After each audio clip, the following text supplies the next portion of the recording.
which is called not only Downwind Sailing, but as a subtitle, Bluewater Downwind Sailing for Cruisers. And there's a reason for this subtitle. I do this presentation, I've been doing this for about 7, 8, maybe 10 years now. Many times for crews that are participating in the Atlantic Rally for Cruisers, but also for Dutch sailing clubs at both Düsseldorf, for example. And it sort of summarizes my experiences and knowledge about Bluewater downwind sailing. Now, who am I actually to talk to you about this topic? I've got a horrific name as long as you're not used to it. I'm used to it, so it's pretty okay. But it's Bojan Michiels van Kessenich, which is a Dutch name. If you remember Bojan, that's fine by me. Now in 2006, I started Bo Marine because I got the opportunity to have fallen in love with the parasailer that you also see behind me. And since then, I've been a distributor for that sail in the Netherlands and Belgium. And I closely work with the manufacturer. But when I'm not doing that, I'm also sailing a lot. I've done 7 Atlantic crossings, 4 times in the Ark, 3 times return as delivery from Martinique, Sint Maarten, past the Azores, back to the Netherlands or the Med. I have been in the Ark safety team for 10 years, been able to help a lot of people with safety related issues, and also learn a lot from other cruisers. Because especially in sailing, nobody ever knows everything. So there's always something to learn from each other, which is very inspiring. And as Simon said, I do a lot of deliveries, a lot going from the Netherlands to Gibraltar or the other way, or into the Baltic, but a number of them also on the Atlantic. And those are all short-handed. If it's not an ocean crossing, I will be doing a delivery with just one mate, which is more than enough as crew is concerned on board. But on an Atlantic crossing, I'd rather sail with a total of 3, just to have a spare one. If one of the crew breaks, then there's still 2 left to follow on, instead of somebody having to do it all by themselves. And all in total, I've done over 80,000 nautical miles on Bluewater. So the focus of today's presentation is on the topics you see at hand, the differences between different types of sailors, what happens if you venture out to blue water, especially if you do that short-handed, how we can fit our boat with a setup to handle the downwind sailing, which is significantly different than the upwind sailing, and then some general tips, mainly about chafe, but also about catamarans and a little bit about squalls. So without further ado, let's start with the first subject. Now this quote is one that makes a lot of sense to me. And I assume that since you're the Ocean Cruising Club, just like I am part of, you would understand and feel like the cruisers are indeed the people that try to keep everything in one piece and come across healthy and happy and not necessarily being first. The funny thing is that in the sailing discourse, racers tend to be much louder and they influence cruisers on how they should sail, which is not necessarily the way that works best for cruisers. Just as a comparison, if I want to go on a family holiday by car, I just like a nice station wagon with cruise control and preferably cooled seats and a lot of storage. And I don't care whether my front wing end plate is set in a specific way. So I don't go to a racer to ask for advice. But a lot of racers tend to tell cruisers what to do. And it's not necessarily the best thing to listen to them. You might be better off listening to other cruisers. Now, where do these two groups differentiate? One is the number of crew. Many of the racers are part of a big crew, 6, 7, 8, 9, 10 plus people on one boat, which of course changes the dynamics on board a lot, because if you got plenty of hands, you can do a lot of complicated things at the same time. Whereas a cruiser very often consists of a couple, maybe a couple with children, which makes them even more handicapped or limited in their ability to deal with situations that require manpower. So that already limits what you actually can do on board. Then, of course, they differ in goals. As I said before, the cruiser hopefully just likes to enjoy himself or herself on the water and come across without breaking anything, whereas a racer just likes to win, which goes together with focus, I would say, but also with the experience with breakages. If you're a very successful cruiser, you might not have broken that many things on board, which also sort of limits your experience with fixing breakages. And many racing sailors have broken all kinds of stuff already. So, oh, the mast has fallen down, that's no problem. We'll just rig the boom, la la la la, and off they go again, which is not exactly what most cruisers have in their portfolio as experience. So that's something to keep in the back of your mind when you set up your boat. To go blue water sailing, and to me, blue water sailing is the most beautiful sailing there is. It's still magical to just know that there's 3,000 miles of water in each direction and 5 kilometers of water below. The colors are magnificent, but the water also behaves slightly different than in coastal waters, because the lack of land, which is a great safety and beneficial factor, but the water is not stopped in its movement, and the wind is not stopped or diverted in its movement. So the wind has more impact on the water, which means that there's quite a bit of swell usually. And that swell has a significant influence on how the boat behaves, and also things you need to take care of or pay attention to when you set up your boat uh, to sail long distance in the swell. And every year I go to Las Palmas and I do this talk, and then people cross the ocean. And then when these days they all have WhatsApp, so when they're halfway, start getting apps. Oh, what you said is really true because everything is now breaking. Yes, thank you. I told you. But that's because of the never-ending movement of the boat in the ocean swell.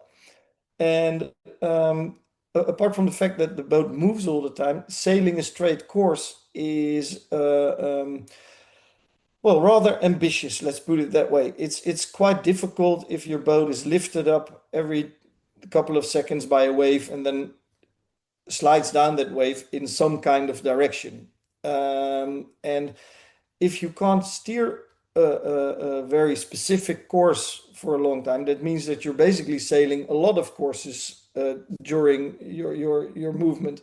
And it helps if your boat can actually handle those courses at the same, well, not at the same time, but in a series of movements without having to just sail one exact course, which you would do on coastal waters. And of course, it's continuous sailing.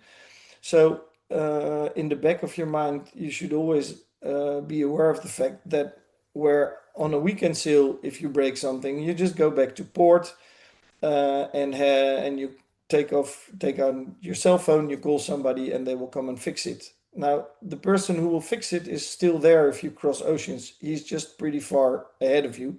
So you might need to sail for another week, 2 weeks to reach the person who's going to fix it. And all that time you won't be able to use whatever you've broken. So that's what Bluewater brings into the game.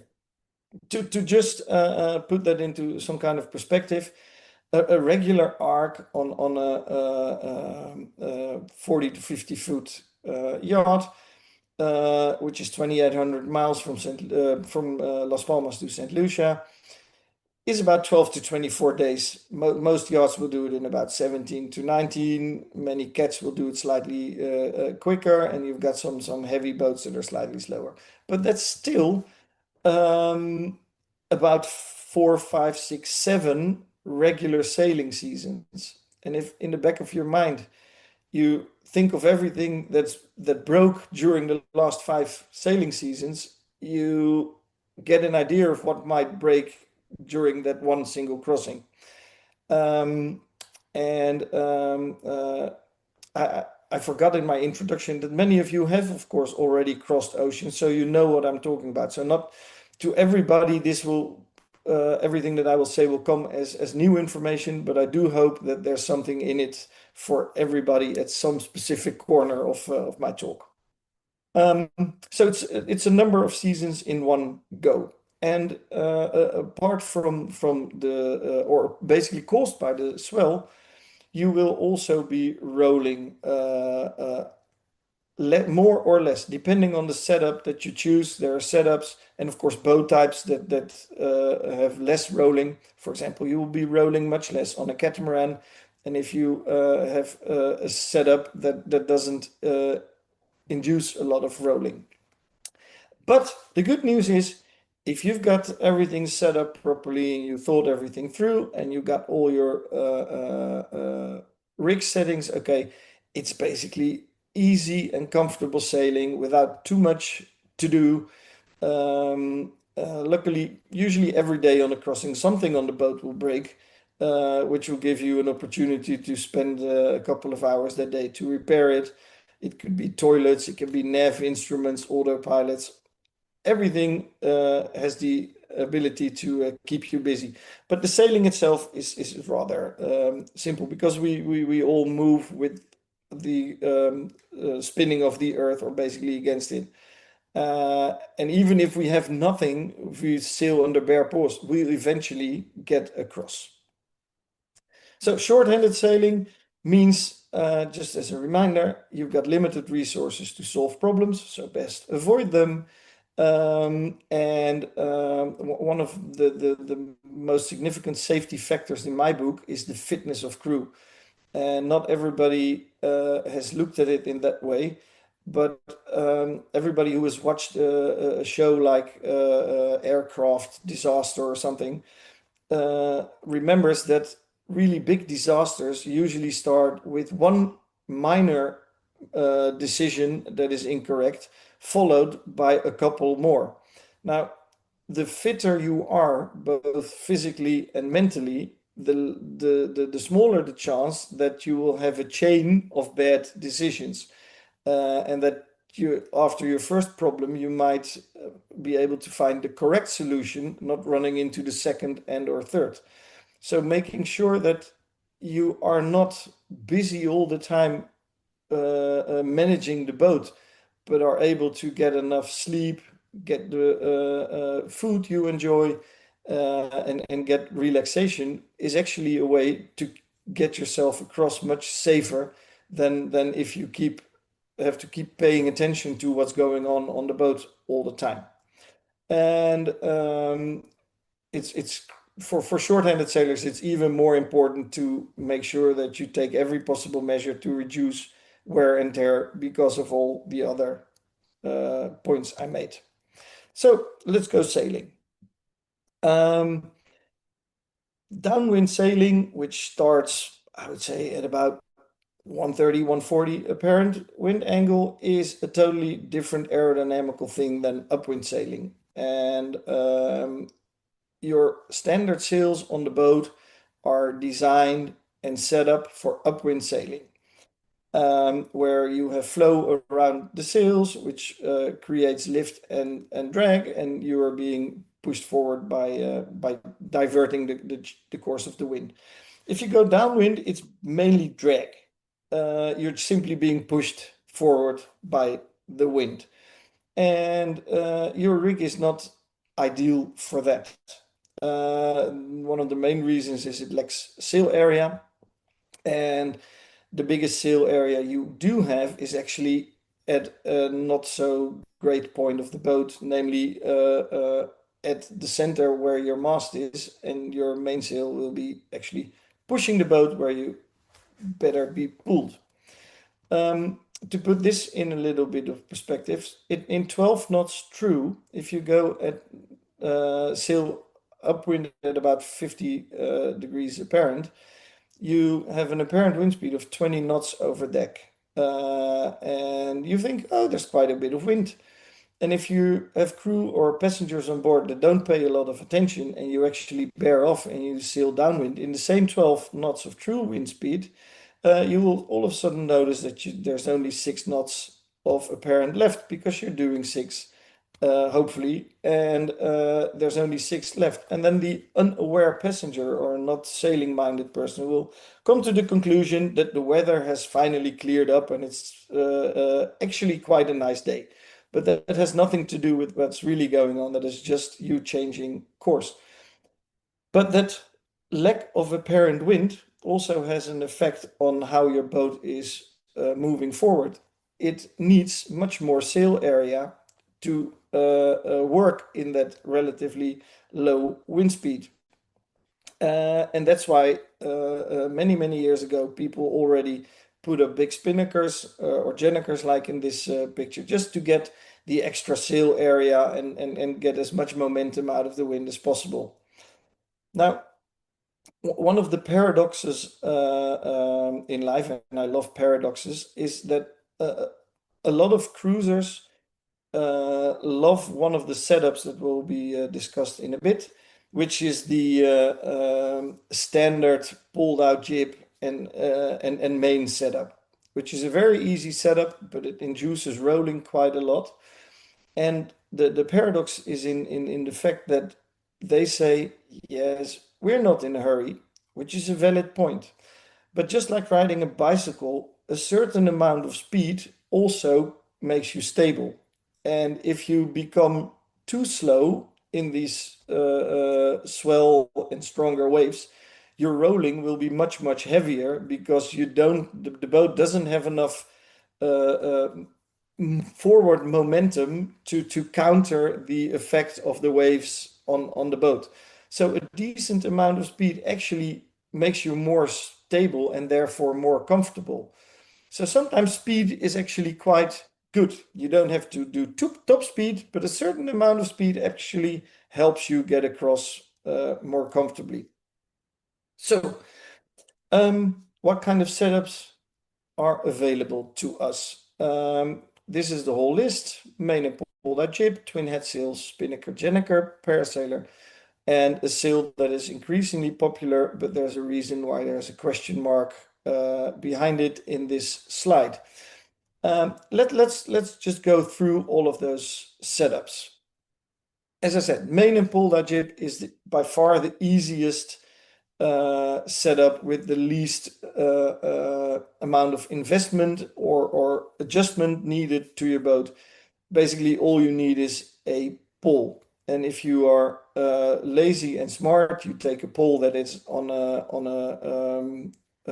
rail on the mast, on a track, so that you can easily slide it up and down and you don't have to carry the whole pole around on the foredeck whilst you're rolling. But this induces a tug of war because sometimes the main will get more power from the wind and sometimes the jib will get more power from the wind. And your boat will start swaying, and with the swaying, it will also start rolling. And of course, you still lack a bit of surface area, so your speed will be relatively low, which also adds to the rolling motion of the boat. The good advantage of this system, of course, that especially if you set up the pole like I will show in the next slide, at least the head sail is very easily reefed. Main is not so easy to reef if you have a standard main, which is not a furling main. If you have a furling main, you don't have that much problems there because you can furl it basically at every angle. especially if you're smart enough to keep the main out on the correct side, so it slides into the mast at the correct angle and not from the wrong side. But at least the jib is easily taken away, and it's very easy and relatively low cost to set this one up. I don't particularly like the way the pole is set in this picture, because I think it's pointing up too high. The downholes are not tight enough, or the position on the mast is not okay. You want to have that pole horizontal, ideally. Now, this picture is much better. And the two lines here are downholes. Now, the classical way, as you will be taught by the racers, is that you have one topping lift and one downhole, and the horizontal position of the pole is um, uh, controlled by the sheet. But that means that when you handle your head sail, whether that be a spinnaker, Jenniker, or even your Genoa, it means that as soon as you move the sheet, the pole also starts moving. And if you have to go forward to do something, work something on the sail, you might get the pole hitting you in the back of the head. Now, with the double downhole setup against the topping lift, you basically make a tripod, and that thing is completely fixed. The easiest way to get it under some pressure is to tie it off on the forward and midships cleat with the downholes, but at a slightly downward angle. The reason for that is that you can't tighten it when you put it onto the cleats, but you can tighten it by putting pressure on the topping lift. So if you put it on a slightly downward angle by hand, then you can tighten it by tightening the topping lift. And with this setup, you basically have two separate systems. You have the pole on one end and the sail on the other hand. The sail is stable, the pole is stable, and your working area on the foredeck is also safe, and it doesn't hit the forestay. Now, the way to set this up with the two downholes is in this picture. Please make sure that you have both downholes at the same position of the pole where you also have your topping lift. Because if you have the topping lift in the center and the two downholes at the end, you will actually bend, if not break, your pole. And knowing that it's probably the only pole you have, and you still have plenty of days to go, that's not exactly what you're looking for. But if you put them together at the same place of the pole, they basically work like the rig on your mast, and they support the pole very well. Another thing you do yourself a favor with is not run the sheet through the beak of the pole. That's another day sailing racing thing to run it through that. But especially if the pole is fixed and you run the sheet through it, you will be amazed how quickly the beak of the pole will actually eat through your sheet. And then you lose the sheet, and the sail will be flapping like crazy before you actually get a chance to recover it. So if you put a Dyneema shackle in the beak of the pole and run a block from that Dyneema shackle and run the sheet through the block, you have the sheet that is always supported in the direction that it's running, and it will stay in one piece for much, much, much longer, if not for the entire trip. Also, if you pull out your head sail, make sure that the pole is still pushing against your mast. Don't put the pole on a full 90 degrees to the mast, because then it will actually pull itself off the track. If you don't have a track but just an eye, chances are a bit smaller that you will actually push the eye of the mast. But if you have the pole actually pushing against the mast a little bit, then it will be much more stable than if it's at a 90-degree angle. So keep an eye on that. Moving on, after the main and the pulled out jib, a variety on that are the twin head sails, also sometimes called the twizzle rig. And you can either put a second normal head sail on, or you have specific set, like in the picture here. These are specifically made for this setup. And an advantage of this setup is that you can sail it without a main, which means that the boat is not pushed anymore, which is good. It's only pulled. And because of the high clews of the two sails, you have good vision forward. It's not blocking your view. But the downside of those high clews, of course, is that your poles also need to be pretty high. So you need to be able to work them and put them in the correct position. If you have a double track, for example, on your mast, to have two poles running on that track, or maybe two poles on a single track might also work. But at least you need to be able to lift your poles high enough. And if you do it the way I just showed, it's very easy to reef these sails. You can just, if they're made of one piece, you can fill them in one go. If they're two separate ones, you can of course fill them also without moving the poles.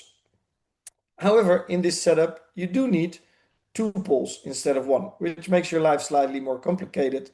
The sheets also run pretty far aft because of the clews being pretty high, and that pulls the aft of the boat. That's where the power is led to. So as soon as the boat slightly shifts off course, that will be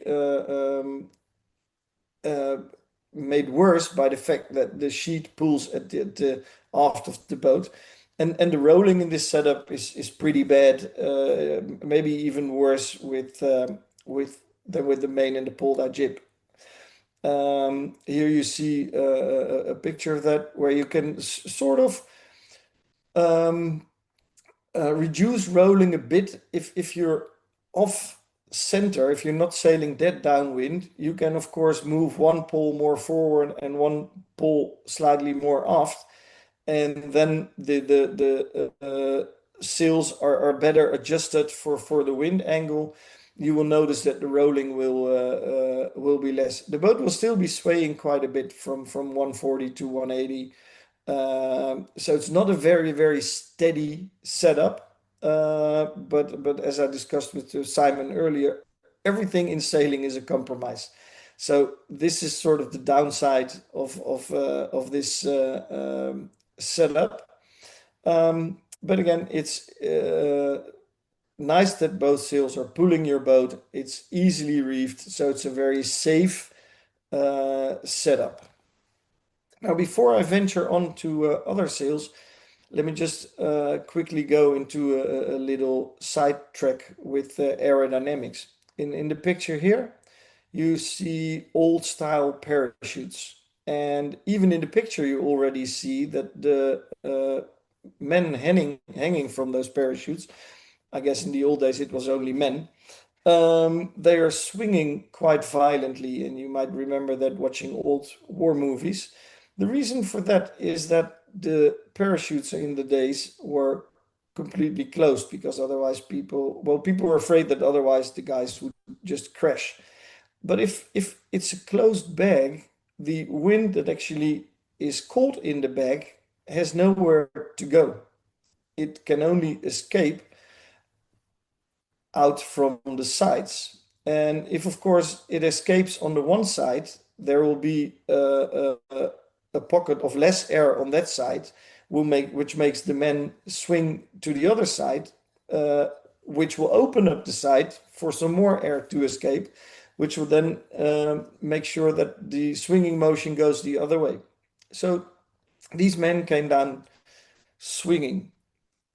In parachutes, many years ago already, they found out that if you have a central vent in the parachute, the pressure that is not needed to actually reduce the speed of the person hanging from it enough to make him come down safely, the excess pressure, if that escapes centrally, then all of a sudden the whole thing becomes extremely stable. And that's what they've done in parachutes. And it means that modern parachute parachutists come down much, much more stable than they did in the old days. Now, if we turn back to sailing and the twin head sails, you can imagine that this parachute effect also applies to this setup. And to be more precise, the old parachute concept applies here. The wind is caught in the sails are curved, catching the wind, but there's no way for the wind to escape other than around the sides. This also goes for classical spinnakers, by the way. But that means that the rolling is even worse. So having said that, a way to reduce the rolling if you have twin head sails is actually not always as easily feasible on a boat, but if you create an open groove, or how do you say that, the profile and the other one free flying, for example, or you put one on the forestay and one on the inner forestay, then you create a gap in the middle for the excess pressure to escape. And you will find that the rolling will be much less. And it might be slightly counterintuitive because you might have the feeling that closing everything is much more powerful, but it's also much less stable. So depending on the type of boat and the type of rig you had, you can play around with this setup if you have this setup on board, and see how you can create a gap between the two sails to reduce rolling. So those being basically the typical white sail setups. We now move on to the free flying colored sails, and they all have one thing in common. They have a significantly larger sail area than the white sail setup. They are pulling the boat because they're in front of the boat, which is good, and because of their extra power, it's not only speed that you gain, but you also gain stability in the boat's movement. And Jimmy Cornell, which is a name you might have heard, is quite clear on his opinion that you need one or more spinnakers. And he happened to be have been sailing with the parasailer quite a bit, which is also, of course, a spinnaker, but slightly different. So there's a good point to be made for colored sails in a specific version. So if we put them next to each other with a relevant piece of data next to it, which is the sail angles, you might already see why I have put a question mark next to the code 0. I understand the fact that the handling of a classical spinnaker is rather complicated. And for that reason, people have, in the old days, chosen Jennekers, asymmetric spinnakers, quite a lot, where they gain quite a bit of handling ease, but they also lose some of its best capability, which is the broad reaches and the downwind sailing, which an asym cannot do. It's not made for that. And in the Netherlands, we have a saying for that, which is called you threw away the kid with the bath water. I don't know how you would say that in English. So the step to an asym is sort of logical. I understand that. It's easier to be handled. It does have some consequences, which I will come back to later. But the code 0 is, of course, a sail that is much easier to furl, and people love furling these days. And an asym is still quite difficult to furl simply because it still has a round shape, and it's very difficult to furl a round shape. If the sail is flat or almost flat like your Genoa or your jib, then furling is not so much of a problem. But a really curved round sail like a spinnaker or an ASIM is quite difficult to furl. And the Code Zero is much flatter. And there's a reason for that, because it's basically an upwind sail. Now, I see a lot of people going, no, we don't want a spinnaker. A gennaker is also not exactly easy enough to handle. And the ease of handling of a Code Zero is just magnificent. I agree. But you will not be able to sail downwind with it. So it's not a solution to the problem at hand. Basically, I would say you want something that is capable of actually sailing downwind. And with the white sails we discussed earlier, they can all do downwind. And here it's only the spinnaker or the variety of spinnaker, which is called the parasailer, that can do that. So if you think about kitting out your boat, I think that's an interesting point to keep in the back of your mind. Can I actually sail downwind with the sail? Because all the classic sailing routes around the world on a circumnavigation are the trade wind routes, where you will have the wind coming from behind. And isn't it magnificent if your boat can actually sail that course? So let's look at the sails more specifically. The spinnaker is in itself a great sail. It can do a lot of things. The only thing is that different cuts also limit its ability to sail specific angles or wind strengths. So if you want to cover all the potential squares in the matrix of wind speed and wind angles, you need a number of different spinnakers. They are also quite difficult to handle, because remember, parachute, they are in themselves rather unstable. So you need to keep an eye on them continuously or almost continuously. They also trap air like a parachute, so there will be a bit of rolling involved, not as bad as with the white sail setup. And because of the force on the masthead, it actually pushes the bow in the water, which makes steering a lot more difficult. There's, I think most of you might remember pictures of racing crews where there's 8 people at the back of the boat to prevent the bow from being buried in the water by its spinnaker. Now, on a cruising boat, I don't think you're going to put everything you have at the back of the boat just to keep the boat stable. So you will have the spinnaker push the bow in a bit, which makes steering a bit more difficult, and it already was a bit more difficult because of the swell. And of course, you absolutely need a pole with the spinnaker to fly it correctly.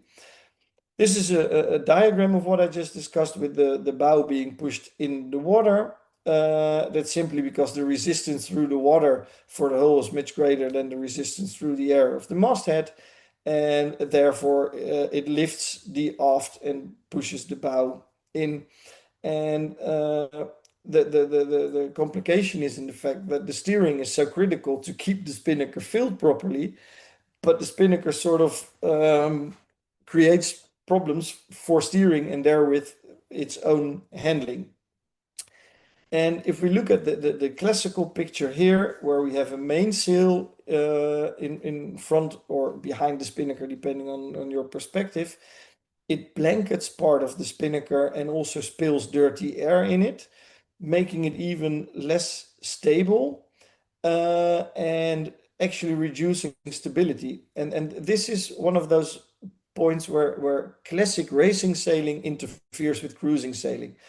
The reason why racing sailors have their main up all the time is because 2 miles down the road, they go around the downwind mark of the course and they have to go back upwind, for which they need the main. When you leave the Canaries, for example, you will not be going upwind for the next 3 weeks. So you don't necessarily need the main for that, or actually at all, in my point of view. The reason why is that the mainsail, apart from it is destabilizing your main engine, which is your colored sail or whatever you fly in front of the main, it also pushes the boat. and it gets even worse in a gust. It will make the boat want to luff up, if not broach. You also have a significant jibe risk, of course, with the main up. I think over the last 5 years or so, the only fatalities I know of on Atlantic crossings have been by people that have been smacked into a winch with their head by the main sheet in an accidental jibe. And accidental jibes, preventers breaking in a squall or in a rogue wave, it's a serious safety issue. And if you don't carry the main, you simply don't have that issue.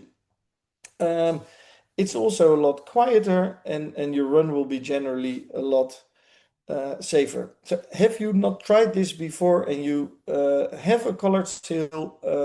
Do yourself a favor, give it a try at one day, and you will find how much easier it is to sail your boat. One of the reasons for that is that the airflow into your spinnaker is much more stable because it's not being diverted by the main sail. So the forces on the spinnaker are much more in balance. There's no tendency to luff up anymore. The ride is much smoother. Now, one of the other paradoxes in life and in sailing in my story is that if you have a traditional slab reef main, I would still suggest that before you venture out on a crossing, you hoist your main up to about the second reef. Now, why is that? The reason for that is that it doesn't hurt your colored sail in front of the boat if it's that small. You can actually sheet it in hard in the middle if you're sailing downwind. But the important thing is when the wind picks up to a wind speed where you're not comfortable flying your colored sail anymore, you can just take away your colored sail and you will already have your double reefed main on, which is exactly the sail that I prefer to have in 28, 30, 35 knots of wind. I don't need more, but I also don't necessarily want less. And if I already have that sail up, I don't have to turn upwind to hoist it, which makes my life a lot easier because I don't necessarily want to turn upwind in 35 knots of wind to raise my main because it's going to bring a lot of hectic things on board. Apart from the main, another thing to help stabilize the spinnaker is by running a double set of sheets. So 2 sheets running all the way off, 2 sheets running midships. Apart from the fact that you have much more and better control over the spinnaker, I think the even more important result of that is that you bring redundancy into the system. If for one reason or another, one of the sheets decides to chafe through and break, the other one will still be holding the sail, and you're not chasing a sail that goes wild because it's only held on one side. So it's a safety and comfort factor, and even a way to control your sail better. And of course, a number of you will now be thinking, yeah, that's all good, but how do I bring in my spinnaker without a main? Well, the answer to that is with a snuffer. Where 20, 25 years ago, snuffers were of a questionable quality and ease of handling, they have very much improved over the last decades. And as long as you depower your colored sail, it is not that difficult to pull a snuffer over it. And there's a couple of tricks you can do. Can use to make it even easier. For example, on the picture here, the snuffer control line is in a direct line between the hands of the person pulling on deck and the mouth of the snuffer above her, I think.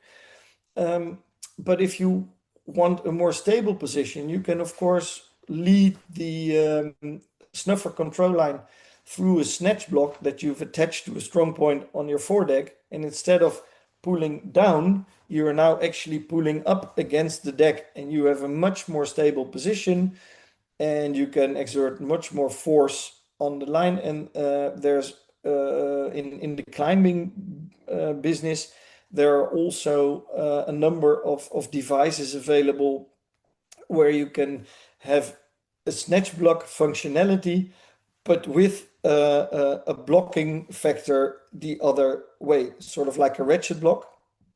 And in sailing, I haven't found a ratchet block that also opens like snatch block. But in climbing gear, you actually can find these pieces. And of course, if you do that, then even if the sail refills, your block will provide extra braking force, and you don't have to do it all with your own hand. A trick to depower your ASIM or your spinnaker or parasailer when you're sailing on deeper angles with a double reefed main or no main at all is where you would traditionally ease the sheet out until the luff collapses. But that would also mean that you might have to turn upwind a bit. And often the reason why you have to bring down the sail because there's too much wind, so you don't necessarily want to turn upwind. But if you do it the other way around, the sail actually collapses next to your boat instead of 5 to 10 meters in front of your boat. And with the other way around, I mean, you pull in the sheet a bit tighter and you ease the tack. Or on a spinnaker, you ease the luff sheet and you pull in the lee sheet. And then it will still destabilize and start flapping next to your boat like a flag, but again, next to your boat and not 10 meters in front of it. Because if it's 10 meters in front of it, you not only have to bring it down, which in a picture like this in light winds is not a big issue. But if there's 30 knots of wind and you want to bring it down, then it's a lot more practical if it's actually right above you instead of 10 meters in front of you, and you have to carry it all the way against the wind. And if all else fails, you can also, of course, unfurl your head sail and blanket the colored sail behind it. It will take away your view on what you're actually doing to the colored sail, but it will definitely help blanket the sail. Moving on to the asymmetric or gennaker, which indeed is easier to handle because, of course, it usually only has one sheet and it has a tack at the front of the boat. But it also means you need to start tacking downwind. And I remember I think my first Atlantic crossing where we were sailing dead downwind on a cat, and a boat appeared on the southern horizon in the morning and disappeared on the northern in the evening, passing us 2 miles in front. And the next day they passed us 2 miles behind, coming from the northern horizon and disappearing on the southern one. They did not specifically like us calling them on the VHS and asking if they actually knew where they were going. But that's a consequence of tacking/jibing downwind. People sometimes underestimate how many extra miles you actually need to do if you do it like that. Keeping in mind that sailing a straight course isn't as easy on blue water, which means that you need quite a broad range or stay in a very safe range to keep the sail filled. I've had a number of people call me after their Atlantic crossing and saying that they actually did more than double the amount of miles than the rump line because they were taking downwind. And if that's what you want, that's no problem. You can do that. You put a bit of extra force on pressure on the entire system, because of course the apparent wind strength will be more. You will be heeling more, so there's going to be much more tension in your entire boat than if you go dead downwind. But of course, it's still an easier sail to handle than the spinnaker, especially if you have a snuffer or even a system that more or less furls it properly. Beware, it is a very strong sail, an asymmetric. I've seen quite a number of bent poles on the other side. So make sure that all the gear that you use to handle the sail is up to it with regards to strength. What I always use for the parasailer, which is of course slightly more forgiving or much more forgiving than closed sails, is 10 kilograms per square meter of sail. If I put my whole system to that norm, then I'm very sure that all the components are up to their job. So, for example, you have a 100 square meter sail, then 1 ton of safe working load on every block, sheet, piece of tackle that I use keeps me in the green for sure. Now, is there anything I can do to fly my Gennaker slightly deeper than you would expect?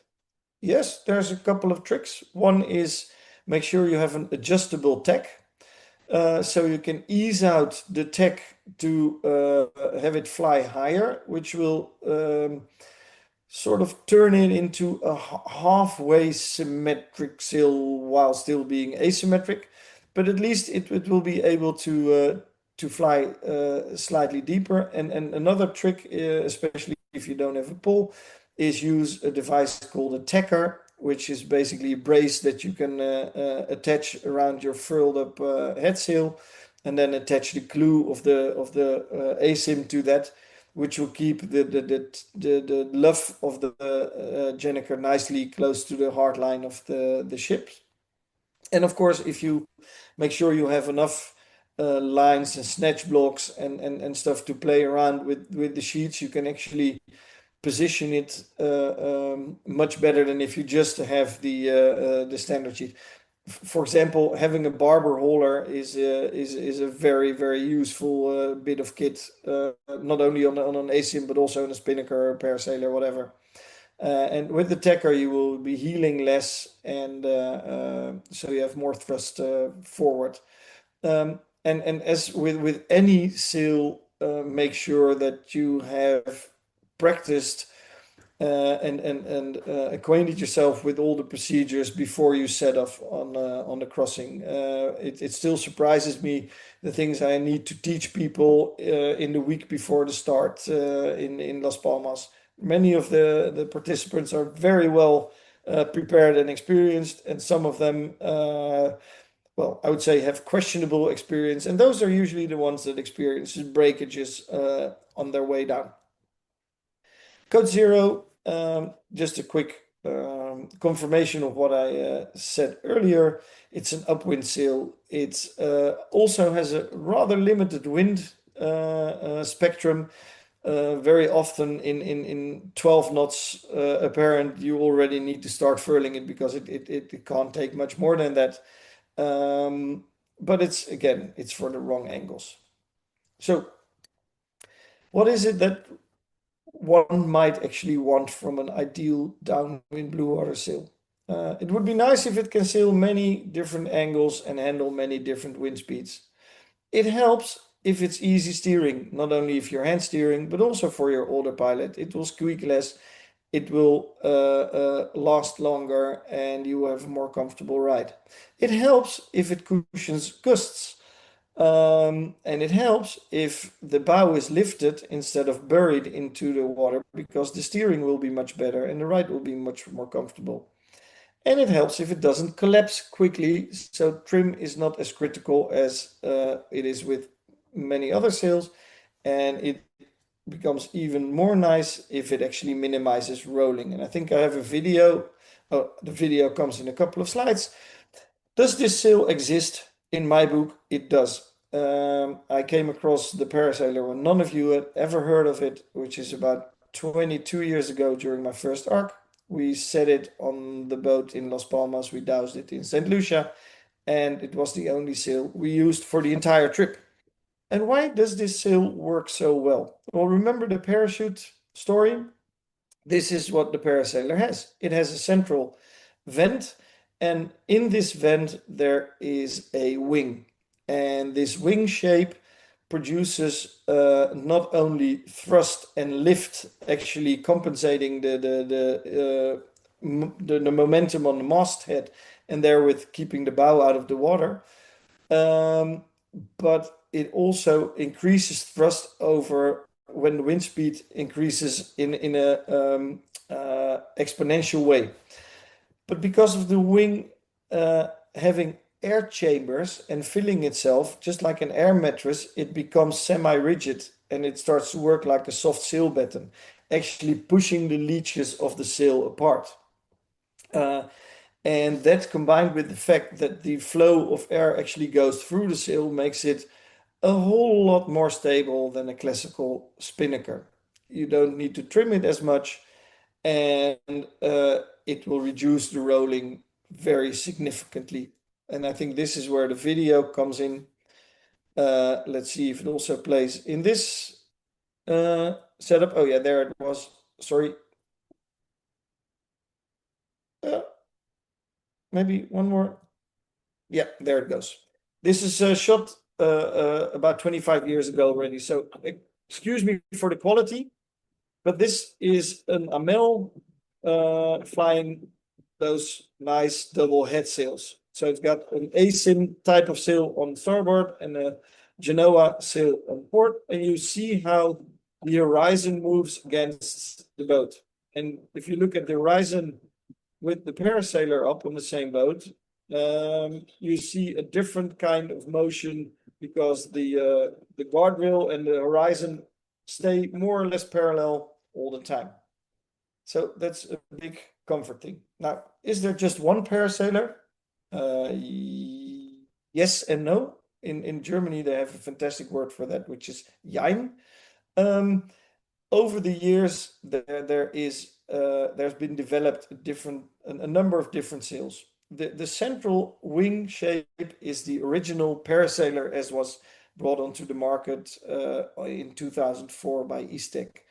And a couple of years later, they made a light version, which is called the parasail. And from the shape, you can already see that this wing doesn't actually have air chambers. It's just a single skin wing. And you can imagine that it creates less lift and less stability than the wing with the air-filled chambers in the middle. In 2019, Istec had, apart from all the other improvements that were made over the years, have significantly redesigned the wing. And you see in the picture that the air chambers have become much shorter, therewith easier to fill and easier to release wind. But it also gave the opportunity to sort of extend the flaps, just like an airplane does when it needs more lift when landing or starting.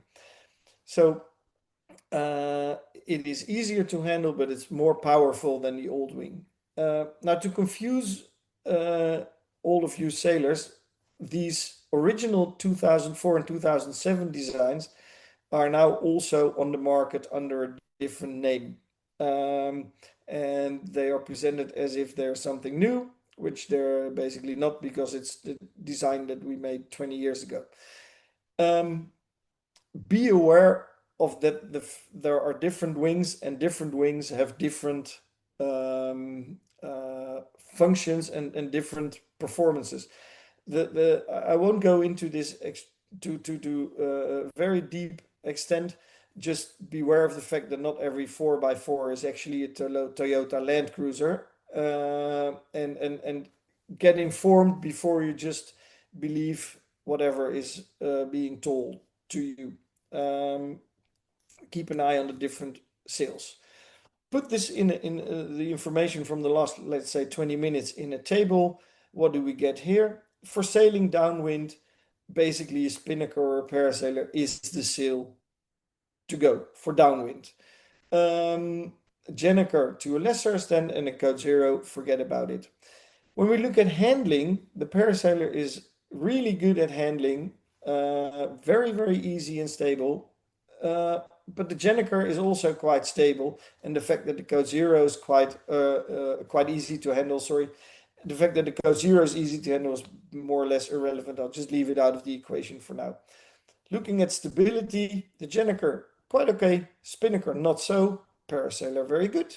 Versatility, well, depends on how you look at I think the Parasailer is more versatile than the other ones, but the Spinnaker is also quite versatile. The Gennaker slightly less. Looking at cost, the downside of an advanced sail like the Parasailer is that it's gonna be a bigger investment than a classical spinnaker. And whether that fits your ambition, your goals, your budget is of course entirely up to you. For many years, people have also come across the ocean happily with a spinnaker or with a gennaker.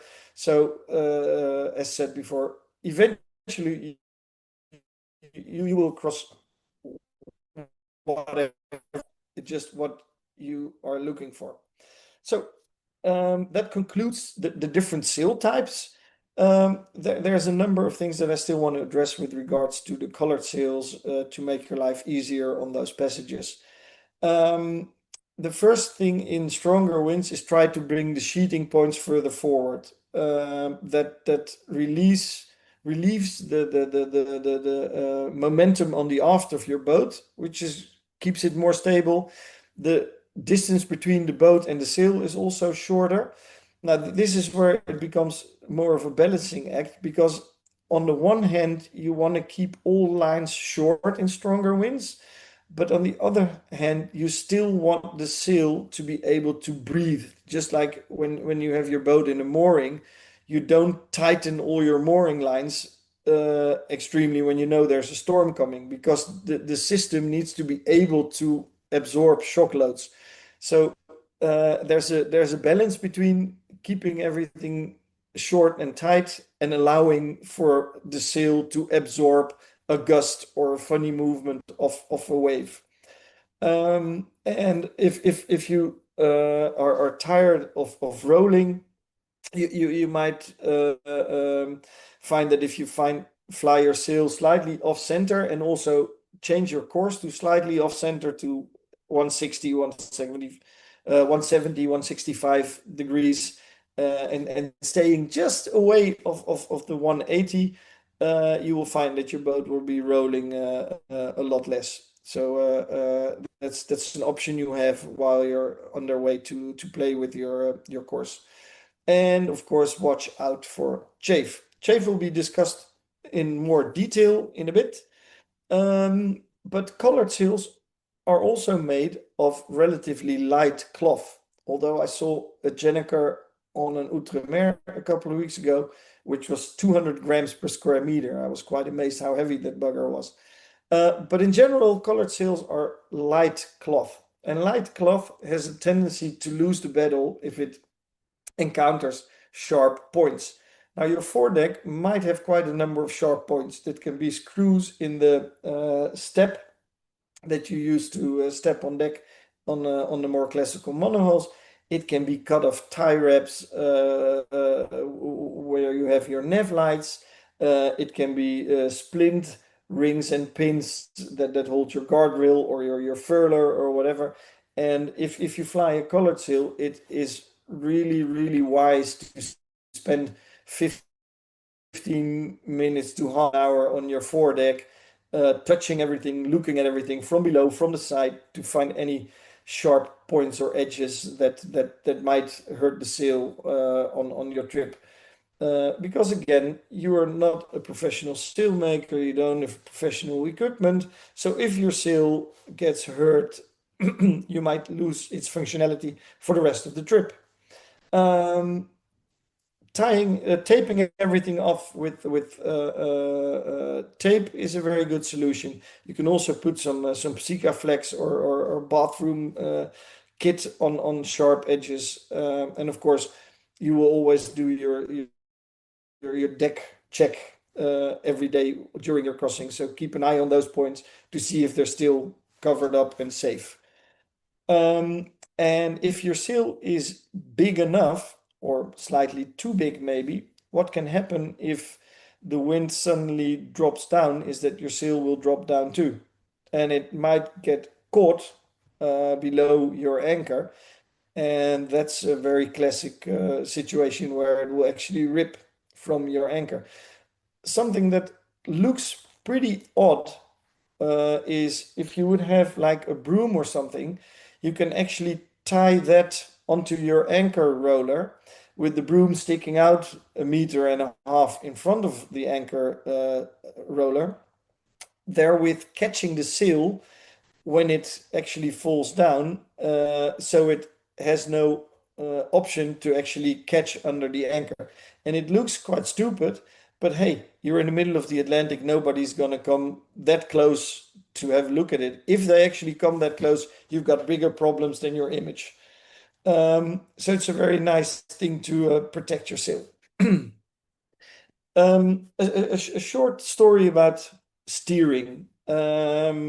Hand steering is nice, but in my experience, your level of concentration drops significantly after 15 to 20 minutes, and you start thinking about other things, and your steering will not be as good. And especially if you're flying a colored sail like a spinnaker, your steering should be good unless you want a lot of action on the foredeck. So hand steering is nice, yes, but make sure that you have a backup system, and basically you will probably be sailing mostly under autopilot or wind vane. And something that not everybody of you might already be aware of is that if you have a wind vane, it is quite difficult to set it up for downwind steering. Because of the simple fact that it has very little input wind, but it needs to react very quickly when you're surfing down a wave and very firmly to keep you on the correct track. However, if you invest in your wind vane and you take the time to learn exactly how this thing needs to be set up, and it might take you a full day, it might take you a day and a half. But after you find the fine tuning of the wind vane, it will steer much better, dead downwind. It will steer definitely much quieter with definitely a lot less power consumption and noise than your autopilot will do. So it could become your best steering friend on board if you have one. And don't give up if you don't get it right the first time, because I'm convinced that every wind vane has the capability to steer razor sharp downwind if you get the settings right. I thought I had something in here with squalls. I'll do the squalls first. Now, most of you are aware of the fact that squalls exist, and you're all rightly so a bit, well, potentially scared for them, which is good, a bit of apprehension there. They consist of wind and rain, and they are caused by a very simple thermal effect where the water is very hot. So water evaporates and starts to rise up in the air, which creates a lot of thermodynamics, and then it will lead to it raining out later in the day when the sun sets and the temperature in the air drops, so the air can hold less moisture. Now, they're especially difficult to judge at night. In the picture here, it's quite obvious to see that there's a bit of wind in the squall. It's not extreme, but you also see that there's no wind in the squall, because you see the rain at a certain angle below the cloud. Now at night, you don't see those angles because it's dark. So you'll have to rely on your radar to spot the squalls. My personal rule of engagement is very simple. As soon as a squall hits the 2 mile ring on my radar, I will take my colored sail down, period. That always gives me plenty of time to do it, not being caught by the squall, and then I just keep it down until all the squalls are gone. Now, this piece of information is something that took me a couple of crossings to realize, that squalls, because the area where you're sailing, all the conditions are similar for miles and miles in all directions, it means that the thermodynamics are the same or happening at more or less the same time all around you. So sometimes they're already at the end of the afternoon where the squall starts. Sometimes they don't start until early morning the next morning. But after they start, usually in about 4 to 6 hours time, it will all be over for that specific day. And especially if they already start in the afternoon, it's actually a waste if around midnight you suddenly see the sky clear up and your radar screen grows nice and black again, that you don't take advantage of that to rehoist your colored sail because it's over for the night. If you want to be completely sure, wait for about half an hour. But since all the conditions are similar and all those things have rained out already, they will not form again until the next day. So if you don't believe exactly what I'm saying at first hand, during the first night, test my hypothesis, find that it's correct, and then make your benefit from it on the second night and the other nights following that. So yes, they are only for a limited time a day. Now I have to quickly go back to the first catamaran tip. Um, with catamarans, which is an increasingly popular type of boat, which I fully understand, the boats really, really love to go downwind, the hulls. The rigs are really, really bad for downwind. You can't open the main properly. Your head sail is always too small. Um, and therefore, you, in my opinion, absolutely need a colored sail and basically a spinnaker of some kind on a catamaran. Um, and some tips to work on a cat. Now, a cat doesn't have a backstay. And if you want to support your mast flying a colored sail more than your normal rigging does, what you can do is, especially if you have replaced your standard yard provided cheap uh, type of line for your main topping lift, boom topping lift, exchange it by something which has a slight amount of Dyneema in it. If you tighten that against your main sheet and you rig your boom in the middle, you basically have create your own backstay, and that supports your mast. Another thing that is really, really practical, I still need to find a picture of that, is what you can do if you actually open the main up a bit. You want to reduce the twist as much as possible to keep it out of the rig. Uh, but of course, your traveler only reaches so far before the end of your cockpit roof. Now, if you put a tackle, a 4-to-1 tackle or something at the end of your boom with a shackle and run that to your midships cleat, you basically create the same thing as I showed you earlier with the spinnaker pole on the foredeck.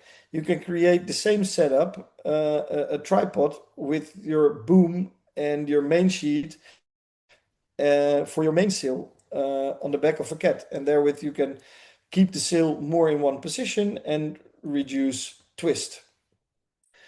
An asset that I would advise everybody with a cat is to mount two bow blocks, because with that you can so easily fly any symmetrical sail, whether it being a parasailer or a normal spinnaker.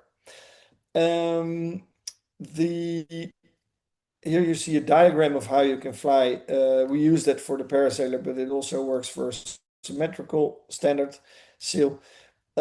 If you fly deeper, we already discussed that with the normal spinnaker, but also on a cat, make sure you fly it from the midships cleat more than all the way aft. And if you've have barber haulers, just pull them in nice and tight.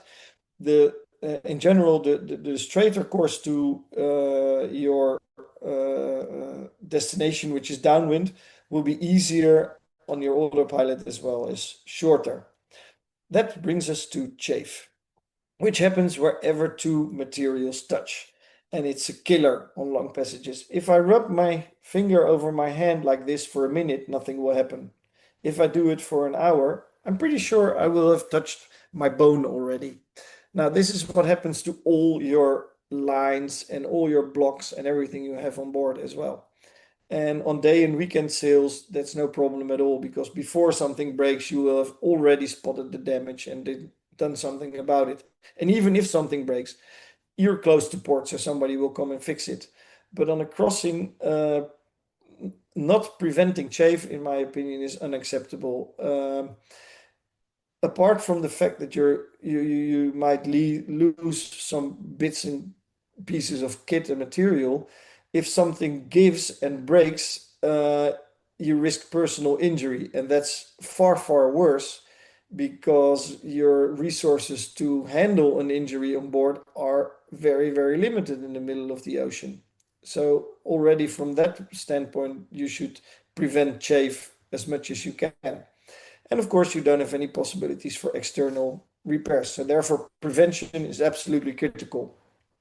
Now, stainless on stainless will, over time, make one of the two stainless pieces prove that it's stronger than the other. I had the um, not so pleasurable experience of having a shekel land in my lap in the middle of the night during my crossing in 2009, where the top spinnaker lead block on the masthead had actually eaten through a 12 millimeter stainless U-bolt that was holding the block in place. It will over time absolutely eat through everything. One of the simplest ways to prevent that is to simply have a Dyneema soft shekel between the two stainless parts. And stainless on Dyneema, no problem. Dyneema on stainless, no problem. So you will keep everything in one piece if you do it like that. Dyneema is very abrasion resistant. That's why I also always carry some loose Dyneema cover that you can put over the pieces of sheet that might touch your rig to prevent the sheet itself from being hurt by that chafe motion. And especially on the first 2 meters of a halyard, it is very, very effective to prevent your halyard from breaking. And if you want to sort of do it in the extreme version, you can actually put Dyneema cover over a Dyneema shekel to even protect the Dyneema shekel. Reefing lines are very prone to chafe. So have a good check of them. And the simple reason for that is that first of all, they make a very sharp corner at the lee leech of your sail because it's a very tight corner. So lines don't particularly like that. But also, if you actually fly the mainsail, it will always be slightly off center from your boom and the sheave that's supposed to lead the reefing line is actually centered in the boom. So do check your reefing lines regularly for chafe and make sure that you exchange them. Or maybe also put a bit of Dyneema cover around the part where it actually runs around the sheave, for example, or where it goes through the sail. Stabilizing your mainsail is also part of chafe protection. Keep the twist to a minimum so it doesn't chafe against the rig. But of course, you can also protect your sail from the consequences of chafe. You can put patches on your mainsail where it touches your spreaders, for example, or touches your shrouds. You can also find all kinds of materials you can actually attach to your spreaders, soft broom type of things. I've seen the most funny type of solutions where people would put on their shrouds or their spreaders to provide a soft landing for the mainsail when it's being pushed against that part of the rig. And of course, to reduce the twist, you can put full force on full force on the vang or kicker, as long as you make sure that you don't actually pull them out of the deck. Now, for those that still have tow rails, which is a diminishing group of sailors, it is especially useful to check whether the blocks you attach to the tow rail have enough degrees of freedom to actually follow in the direction that the line is actually pulling. In this specific picture, you see that the tow rail itself is withholding the block to obtaining the correct angle of support for the sheet, and that will lead to blocks blowing up or lines being chewed through, and or shackles simply giving up. It's a very simple solution here. If you put one extra shackle between the original block shackle and the tow rail, that opens up enough freedom of movement for the block to actually follow the line in the direction of pull, and your line will last a lot longer, and so will your block. Now, a very critical part of your chafe is in your spinnaker halyard. Why is this so critical, in my opinion? If your Genoa halyard would chafe through, or your main halyard chafes through, it's uncomfortable, but it's not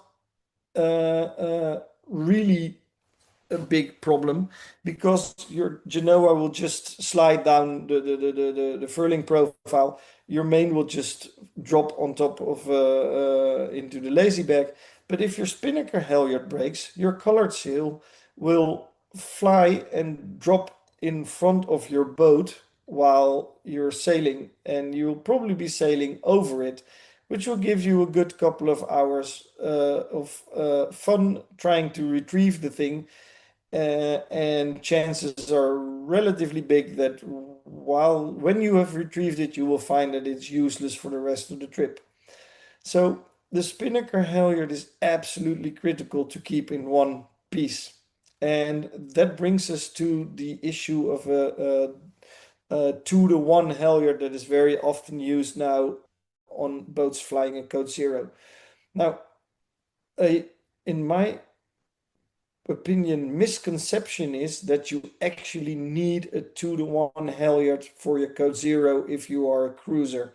For racers, yes, definitely. And that has to do with the fact that you can bring enough tension into the luff of the code zero, but also the tension is now only 50% on all parts of the system because of the 2-to-1 reduction basically you have in there. But for a cruiser, I would even fly a code zero on a single file halyard because I don't need that extreme tension as a cruiser. I can still exert enough tension to furl it up properly and to have a decent luff. But there's a couple of issues with the 2-to-1 halyard, and some of them are just uncomfortable, and some of them are, in my opinion, absolutely dangerous. Now, the uncomfortable bits are that you, of course, have to pull in twice the amount of rope when you hoist your sail if you have a 2-to-1 halyard. That's annoying. What's also annoying that those 2-to-1 halyards have a tendency to twist onto themselves simply because every line has a basic amount of twist in it, simply because the way it is produced. And that sometimes does not allow you to actually pull it up all the way, which of course also keeps you from bringing the correct tension in your code zero, for example, but that doesn't really count for asims or symmetricals or the parasailer. But if you then tighten it while it is already twisted in itself a bit more by the winch, you might find that it's extremely difficult to actually bring the sail back down because it is now so tight, twisted around itself. Now, this is still only annoying and a nuisance. What is absolutely critical, and I sort of gave it away with the red letters in the slide, you cannot physically check the thing for chafe because it'll all the first meter that is actually chafing is always up in the mast. And one of the things I rather not do on an ocean crossing is go up into the mast to check the condition of my spinnaker halyard. And with this single file halyard, all the other annoyances are gone as well, but you actually have the first 2 meters of the halyard in your hand every time when you douse the sail. I actually advise people to bring your colored sail down every first every day in the first stretches of the crossing until they are satisfied that no chafe is occurring on their halyard, and then they can leave it up for 2 days, 3 days, whatever. But if you cannot inspect the condition of the spinnaker halyard, you're basically playing Russian roulette with your colored sail and just hope it will not come flying down. So that's why if you have a 2-to-1 halyard, do yourself a favor.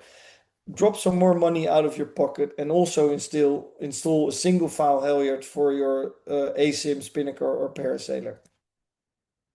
Now, I'm almost through. I see that I've taken a bit more time than the 70 minutes that Simon promised, but most of you are still there.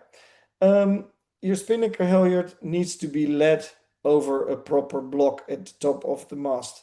And that can be a standard block like this, which is mounted on the forestay fitting. It can also, of course, be a block that is hanging from your mast top plate in top rigged yachts.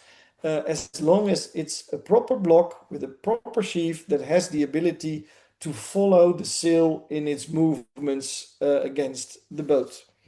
And one of my this fitting that you see a lot on modern cruising boats is just a way for shipyards to save money, and these will eat through your spinnaker halyard pretty quickly, simply because the angle is quite abrupt for the sail coming out and then moving forward. So it's not guided properly, and it either comes out of the mast, or the spinnaker halyard will be chafed through. The one I love the most is a sort of flip-flop block like this, which is mounted on the mast permanently at the top and the bottom, and it can only swing sideways, always supporting the halyard in exactly the correct way.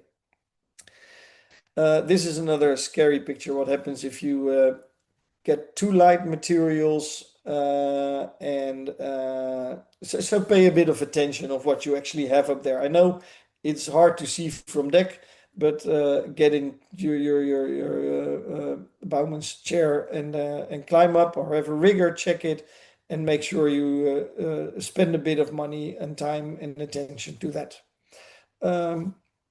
Checking the fittings on your masthead is a good idea anyway, and check it early, preferably before you venture out onto a long voyage, because then you still have enough time to actually solve issues that you find.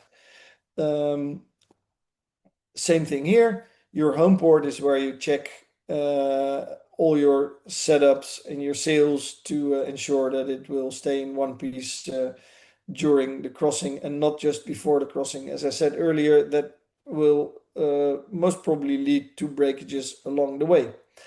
Now, this slide I put in for the people that are watching at home when I did the presentation in Las Palmas.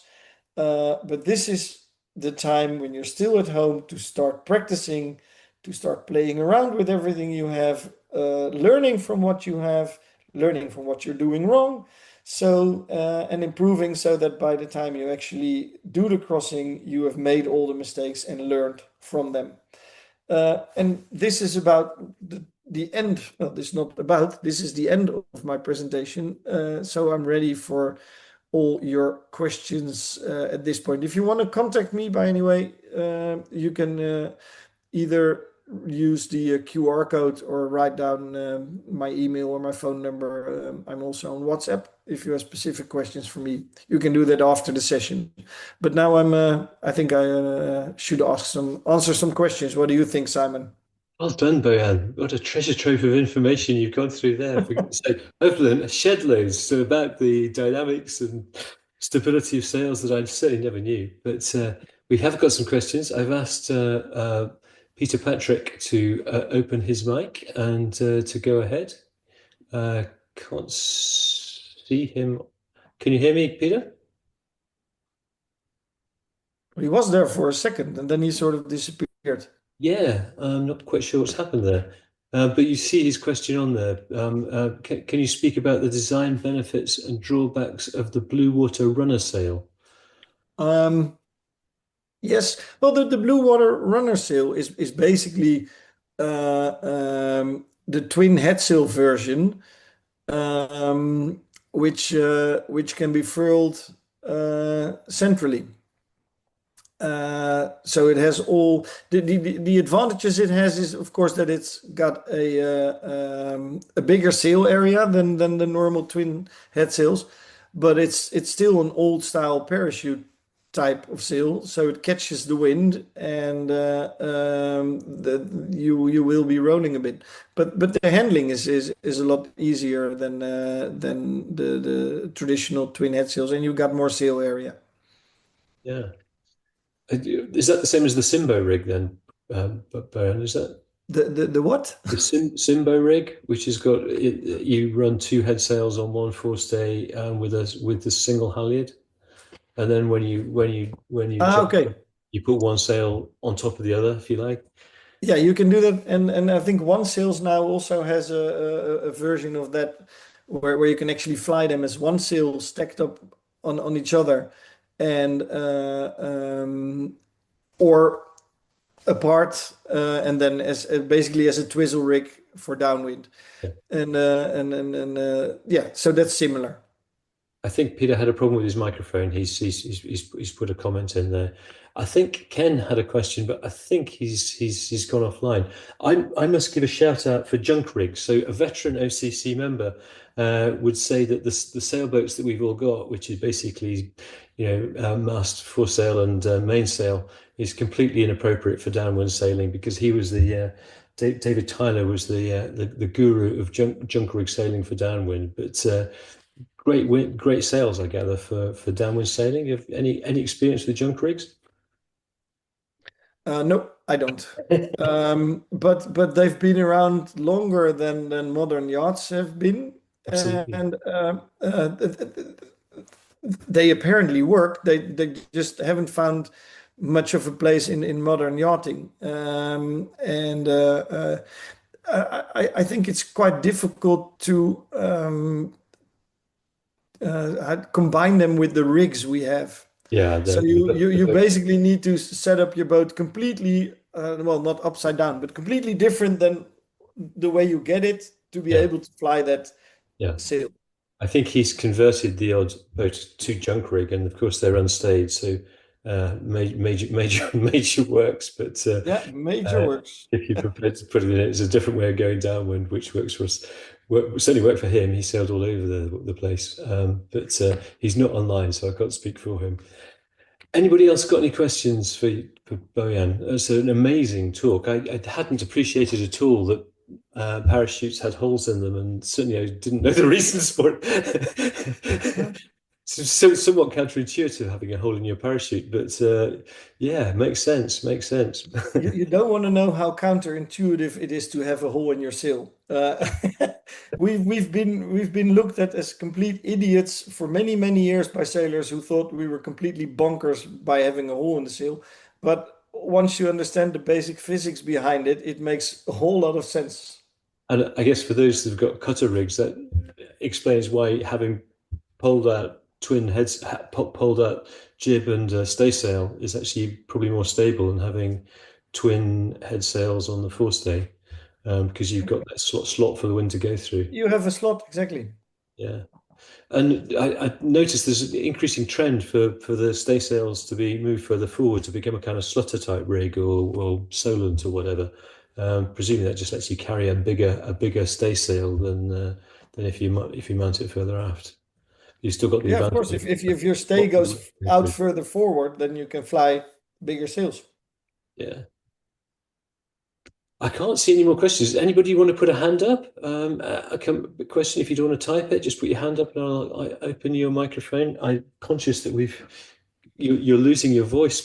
You talk non-stop there for 80 minutes. Very good. Hugely informative. Thank you very much. It's been a great talk. Anybody Oh, else? you're welcome. Anybody else got any questions for Bojan while we've got him? It's certainly made me think around the mechanics of downwind sailing in a way I've not done before, which is typical when you come to the end of the coconut run. Well, the thing is, I think looking at things from other perspectives than you've done up to that point, you need some kind of spark of or inspiration for that. As long as that's not there, you just sort of deal with whatever you already know. Yeah, I mean, Peter Patrick has commented great information, excellent presentation. Thank you for the session. But yeah, your tips about supporting the poles are really great, reducing making it more stable. I really enjoyed that, and reducing chafe by using those soft shackles, because that's always an issue for us. We sheath our sheets with leather, but then they have to be stitched on and all that sort of stuff. So it looks like there's some modifications we could all comfortably make. Yeah, if you, for example, these Dyneema cover, you can buy it loose. Uh, Yeah. you just make sure you get a couple of meters on board. And then there where it hit, the sheet actually runs past the shroud, for example, you can just have a loose piece of cover there, and the sheet can actually move within the cover. Okay. But then the cover is basically hurt by the fact that it's on the shroud, and the sheet is not, if you understand what I'm saying. You don't stitch the cover onto the halyard or the sheet. Well, on the halyard, yes, you actually stitch it on the ends. Yeah. But if you have a piece of deck equipment that the sheet moves past, Okay. you can Like a also block. have a loose piece there Yeah. where the sheet actually moves through. Okay. And then you don't put it, you don't stitch it onto the sheet. We've got another comment here. I'll read out Keith's question. I don't think Keith is still online. Oh, yes, he is. Keith, long time no see. We saw you in Scotland 6 months ago. Keith, do you want to ask your question? He might need to open his mic. Oh, Keith, can you open your microphone and ask your question in person?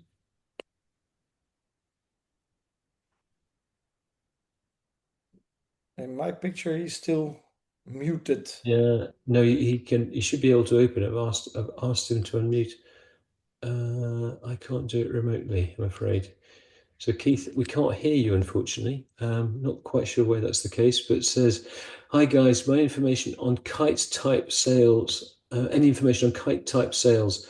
Someone was pushing these in Las Palmas." Oh, the proper kite Oh, without the okay, sail, basically. okay, yeah, okay. Yeah, it's. I, I honestly have to say that I don't know too much about them.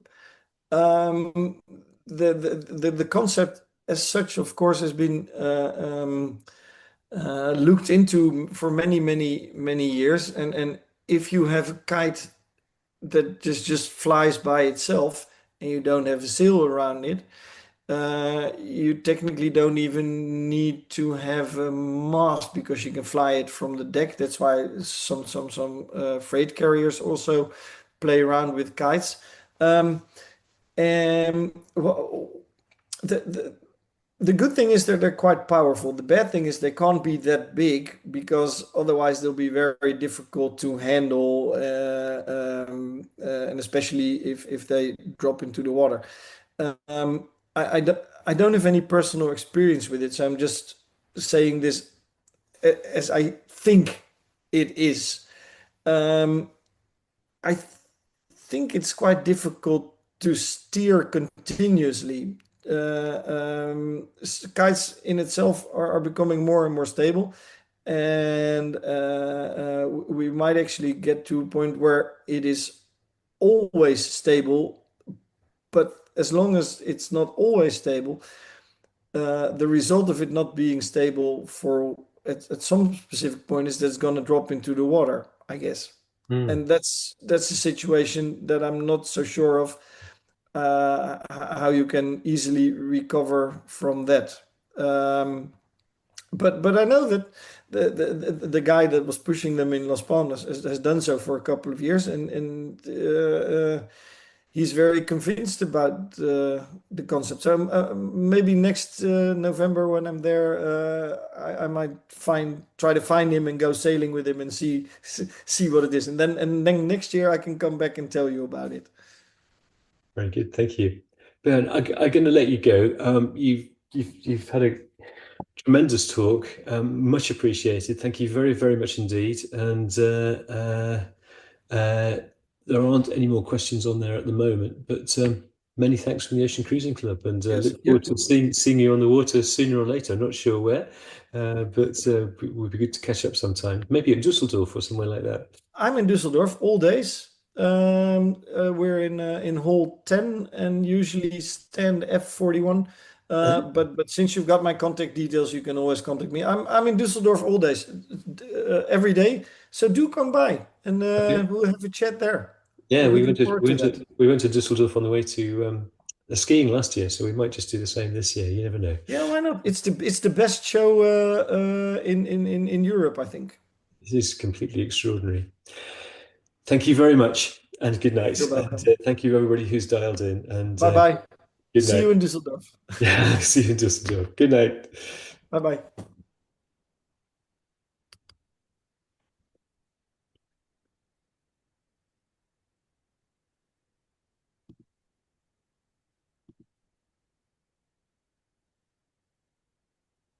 Hmm.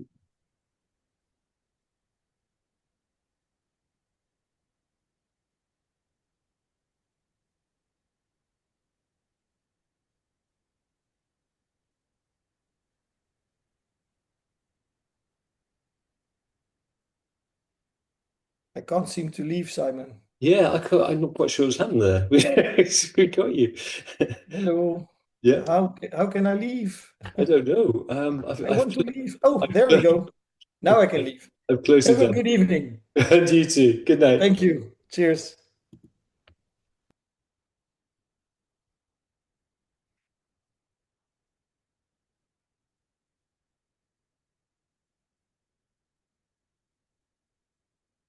What on earth has happened to the Zoom session?